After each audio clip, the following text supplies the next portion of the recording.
Do you really feel safer under Donald Trump? Mr. Trump, you want to talk about fear? Do you know what people are afraid of in America? They're afraid they're going to get COVID. They're afraid they're going to get sick and die. And that is in no small part, it's because of you. As Trump tries to distract with his dire warnings of death and destruction in American cities, he continues to actively ignore the death and destruction brought on by COVID-19 and his own mishandling of it. Over the weekend, we blew past another mind-blowing milestone. More than 6 million Americans have been diagnosed with the virus, about 1.5 million in the past month alone. And the death toll is inching closer to 200,000. The devastating human toll isn't the only thing that has wreaked havoc on America. Just last week, 1 million more Americans signed up for unemployment benefits. They joined the roughly 27 million Americans who were already unemployed. Extended unemployment benefits have decreased since the last initial $600 in supplemental insurance lapsed in August because the White House refused to negotiate with House Democrats. And the federal moratorium on evictions is already over. Housing experts project that between 30 and 40 million Americans could soon be evicted from their homes.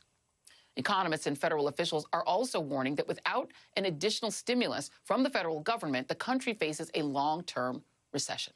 For more, I'm joined by Dr. Lippy Roy, internal medicine physician, Jason Johnson, professor of politics and journalism at Morgan State University, and Charlie Sykes, editor-at-large of The Bulwark. I'm going to go in reverse order. I wanted you to listen, Charlie, to another thing that Joe Biden said today about whether we would be safer under Joe Biden himself or Donald Trump. We're now on track to more than 200,000 deaths in this country due to COVID. More than 100,000 seniors have lost their lives to the virus. More cops have died from COVID this year than have been killed on patrol. Nearly 1 in 6 small businesses is closed in this country today. Do you really feel safer under Trump? You know, and Charlie, we looked it up. Our great producers here at the Readout looked it up. So 9/11 related cancer, the police officer deaths. There have been 172 deaths this year. 3 from 9/11 related cancer, 1 from an aircraft accident, 3 from drowning, duty related illness 2, gunfire 29, and inadvertent gunfire only 4. And then you go down and there's lots and lots of other ways that people are killed. There have literally been more police officers who've died from COVID than have died from anything on duty. I wonder how long this Donald Trump narrative, this made-up narrative, can last when people's actual real lives are being lived and they actually see the death and destruction in their own families sometimes. Well, that was an extraordinarily interesting question that Joe Biden posed. The question often is, are you better off than you were 4 years ago? But to ask, do you think that you're going to be safer under Donald Trump? I think that takes the case to him.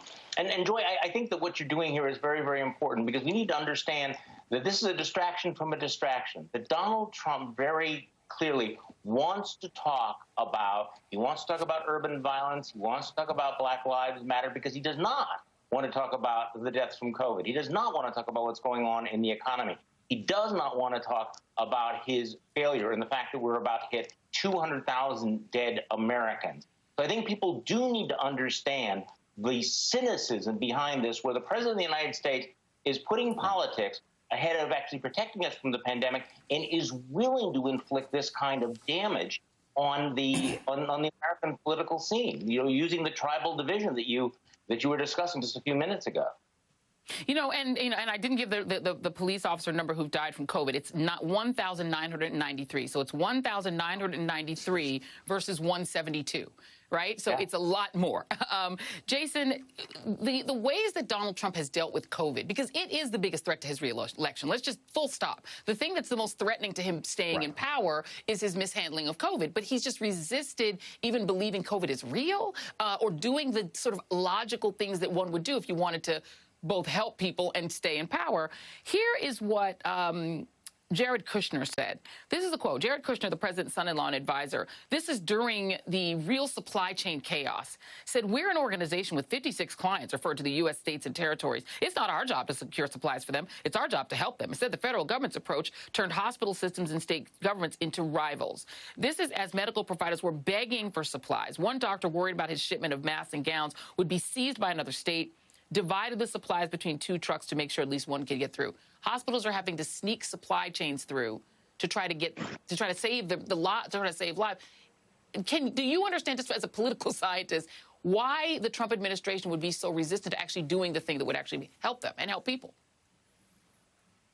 Well, because, Joy, as we saw that report several weeks ago, because at least initially they thought it was only going to attack blue states. You know, like having a smoking section in an elevator. For some reason, they thought that COVID would only affect major cities and blue states, so they didn't do anything about it. And then when the problem got out of control, states were sort of forced to compete in this sort of Hunger Games feudalism. And in Maryland, remember, the governor had to send the National Guard to protect a shipment of masks because he was afraid that Trump and FEMA would steal it from the BWI airport. So that's why we've seen this sort of absolute incompetence. But I'd say it's three levels of distraction. So distraction one is Trump wants to scream about Black Lives Matter and scare the suburbs. I don't know. I'm a suburbanite. I'm more terrified of white-on-white crime. I've seen a lot of white people been shooting each other lately. I'm concerned.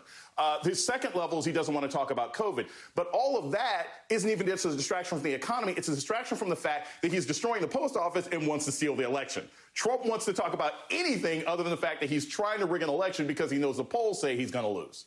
Yeah, I mean, his son, Eric, the other one, I guess they call him the other son, he was literally like, all people ever want to talk about is COVID, COVID, COVID. Yeah, man, 6 million people have it. It's like the biggest threat to American life. Everyone just talks about COVID. Yes, that's right. That's what we want to talk about. It's killing people. Dr. Roy, it seems that now they're sort of belatedly deciding, oh, my God, we have to try to look like we're fixing COVID. So here's the kind of things that they are proposing. They're trying to say there's suddenly going to be a vaccine, which I don't think a lot of people are going to trust. In an interview with the Financial Times, Stephen Hahn, who's, I guess, one of Donald Trump's favorite new authorities, said his agency was prepared to authorize a vaccine before phase 3 clinical trials were complete, as long as officials believe the benefits outweighed the risk. But he defended the embattled organization against accusations that he's rushing the process to boost Trump's reelection prospects. That's the FDA playing ball. Would you give your own patients a vaccine that was rushed through with that before they finished phase 3 trials? Hey, Joy. Well, no. I mean, I wouldn't give it. I wouldn't recommend it for my patients. I wouldn't recommend it for my family or for myself. While I do believe, and most healthcare professionals do believe, that vaccines in general, all the vaccines that we've pretty much have had thus far over the course of human history have been very safe and are highly recommended.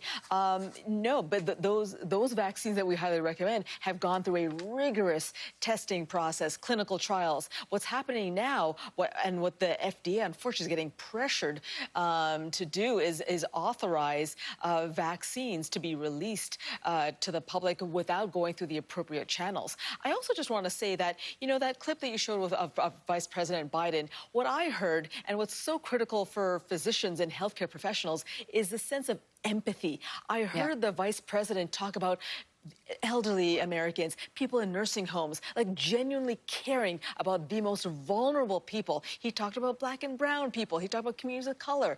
Whereas the other clip that you showed of, you talked about the president's son, as well as the son-in-law, talking about supply chains and the business side of it.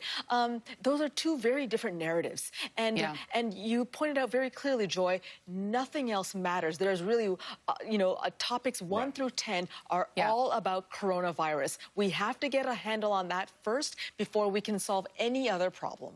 Including the economy. Very quickly, before I let you go, Charlie Sykes, you know the right. You used to do right-wing radio. Donald Trump is now pushing herd immunity. His people, Scott Atlas, who's his new favorite physician-type person, it would take 2.13 million deaths to reach 65% herd immunity. 2.13 million people would have to die. They're also pushing a weird theory that because a lot of the people who died of coronavirus actually also had like another thing, they had a couple of different things, that really it's only 9,000 people have died. Can they put that over on right-wing voters? Will right-wing voters really say, 2.13 million people can die, I'm cool with that? It's only 9,000 people, even though, the news, even Fox is telling me it's 200. Can that work? The bad news is it will work with some people. The bad news is there are a lot of people who get their news from Facebook, from within that alternative reality bubble, and I'm seeing it already. But that base is not enough to win an election. That base is not enough to get Donald Trump another 4 years, because while he is doing that, you have millions of Americans, including in the suburbs, who are looking at that and saying, this kind of misinformation it could kill me, could kill my grandmother, could kill my mother, my sister. It will put my children at risk. And that's the real problem when you have the President of the United States willing to traffic in this kind of deadly, toxic misinformation. Yeah, a lot of people are going to die in the suburbs listening to him. Dr. Lippy Roy, Jason Johnson, Charlie Sykes, thank you guys very much. Trump's director of national intelligence cancels briefings on foreign election interference. What are they trying to hide? The readout continues after this.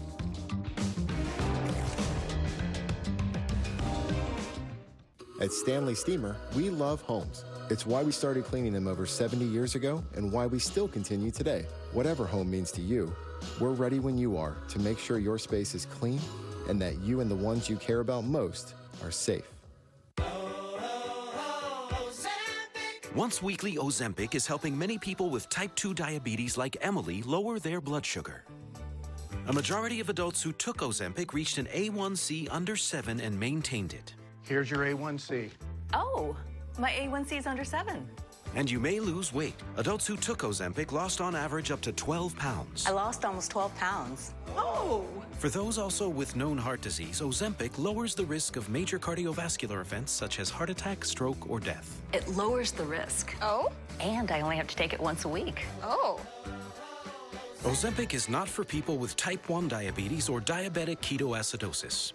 Do not share needles or pens. Don't reuse needles. Do not take Ozempic if you have a personal or family history of medullary thyroid cancer, multiple endocrine neoplasia syndrome type 2, or if you are allergic to Ozempic. Stop taking Ozempic and get medical help right away if you get a lump or swelling in your neck, severe stomach pain, itching, rash, or trouble breathing. Serious side effects may include pancreatitis. Tell your doctor if you have diabetic retinopathy or vision changes. Taking Ozempic with a sulfonylurea or insulin may increase low blood sugar risk. Common side effects are nausea, vomiting, diarrhea, stomach pain, and constipation. Some side effects can lead to dehydration, which may worsen kidney problems. Once weekly Ozempic is helping me reach my blood sugar goal. You may pay as little as $25 for a 1-month or 3-month prescription. Ask your healthcare provider today about once weekly Ozempic. Look at that scuffed up wall. Embarrassing you. That wall is your Everest, but not anymore. Today, let's paint. And right now, get incredible savings on Behr Premium Paints and Stains, exclusively at the Home Depot. I'm not a doctor. I'm not even in a doctor's office. I'm standing on the streets talking to real people about their heart. How's your heart? My heart's pretty good. You sure? I think so. How do you know?